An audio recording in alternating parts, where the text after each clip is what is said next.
The US has 1.6 million tax-exempt organizations. Not-for-profit organizations pay more than 9.2% of American salaries. These organizations receive most of their funding in the form of federal grants and charitable donations. Unfortunately, these resources are limited, and many philanthropic initiatives are unable to cover their expenses. These social enterprises turn to new funding methods like social impact bonds. A bond is when an investor lends a predetermined sum of money to an organization. For example, a city may sell bonds to raise capital for a large infrastructure spend, while a company may issue bonds to raise capital and to restructure its debt profile. A social impact bond creates a three-player dynamic: the charitable organization, the social investor, and the government.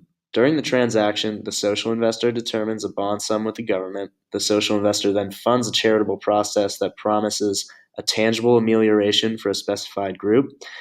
If the desired results occur, then the government repays the investor for their principal plus interest. SIBs are favorable to traditional financing for reasons including the pooling of resources, the drive for measurable success, higher scrutiny and data evaluation, and the investor taking any loss, not the government. SIBs address issues such as combating reconviction, improving education, tackling homelessness, and aiding female victims of domestic violence. In 2016, there were 60 social impact bonds across 15 countries, and that number continues to grow. The first social impact bond was launched in 2010 to fund a project combating reoffending in the UK's Peterborough prison. In 2012, the United States launched its first social impact bond to reduce recidivism rates among youth at Rikers Island, New York's largest jail. This SIB is considered a success because although the primary investor, Goldman Sachs, took a loss, the government did not spend taxpayer dollars on this trial. In 2013, Australia implemented NUPIN, their pilot social impact bond. NUPIN is a bond aiming to restore children in foster homes to their families. In the first 2 years, the restoration rate was 6.1%, or 61.6%, yielding an investor return of 8.9%.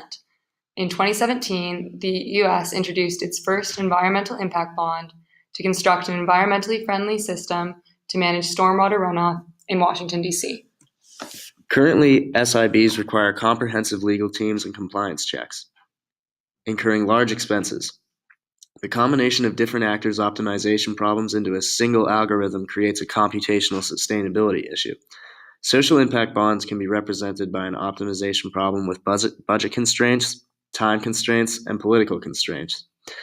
The variables are the outcome metrics and the payments made. The problem for each SIB is to offer a service to a population at a minimal societal cost while maximizing the return to investors. Here are some expert opinions on SIBs.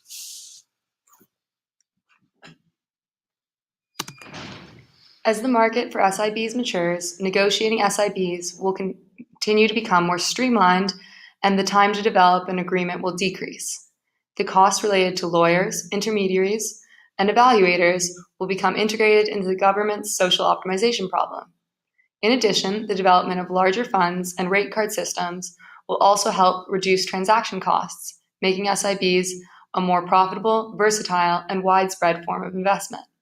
Social impact bonds provide an excellent means of funding preventative programs encouraging social innovation while ensuring that government funds are only allocated to specific